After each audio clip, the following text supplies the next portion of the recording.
verse 7 says,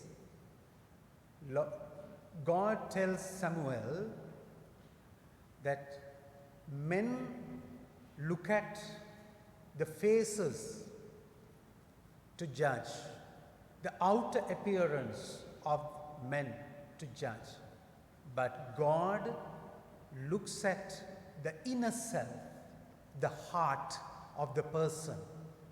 Therefore, when Samuel went to anoint the new king of Israel at the house of Jesse, that is David's house, Samuel thought the sons of Jesse, who were well built with good appearance, that God would anoint one of them like.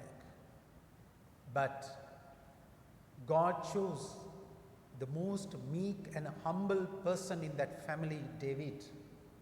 That's why God told Samuel, men look at the faces, but God looks at the heart. And in the Gospel of St. Matthew, we continue to read, Jesus continues to warn or condemn the leaders of Israelites, like scribes, Pharisees, Sadducees and all.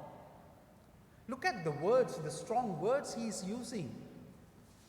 Woe to you, scribes, Pharisees. That means almost a curse. A leader of a community, a leader of a chosen community will have to be a blessing, not a curse. How a curse enters? Because they don't show their true self.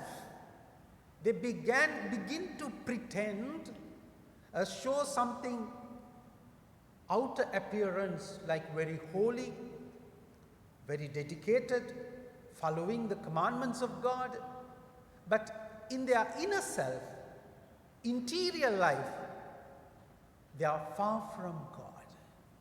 On different occasions, Jesus mentions this. And these so-called leaders of the time of Jesus, they were looking for most of the rituals that purifies their external life. Nothing goes deep into their inner life. Look at Jesus today. He's comparing these leaders as whitewashed tombs. The tombs or graves are very important for all of us. They are very sacred for us. But during the time of, even now, in Palestine, if a Jew touches the grave or the tomb, he becomes defiled. Ritually, he is unclean. He cannot enter the temple of God. Therefore, in the beginning of the year, what they do, they used to whitewash the tombs, graves. Sometimes they use the limestone. Even in the night, it shines. So that people would avoid these tombs and graves. They use another path to go to the temple or to pass by, because they don't want to get defiled.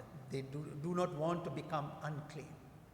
But Jesus is telling, these tombs are whitewashed, well built, and very beautiful outlooking, but inside you have rotten bodies, rotten bones, something smelling. Our life cannot be like this. We cannot decorate our lives with worldly things. We may bear a very good Christian name. We may live in a very good Christian atmosphere.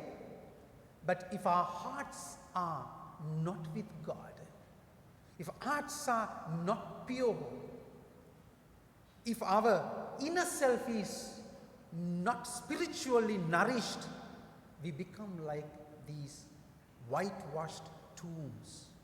So you and I have to be a blessing, not a curse. A priest needs to be a blessing to his people. A father, a mother will have to be a blessing to the family.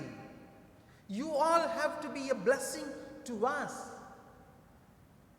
not a curse. If we do not live a life that God expects from us, not simply following the rituals, not simply following these external things, but we need to make our interior life more spiritual, more suitable to God. As God told Samuel, men look at the faces and outer appearance. God looks at the heart of the man. As we come into the presence of God before this altar, God does not look at our external things, but our heart, how close to God. Let us meditate and prepare our inner self to bring out with spiritual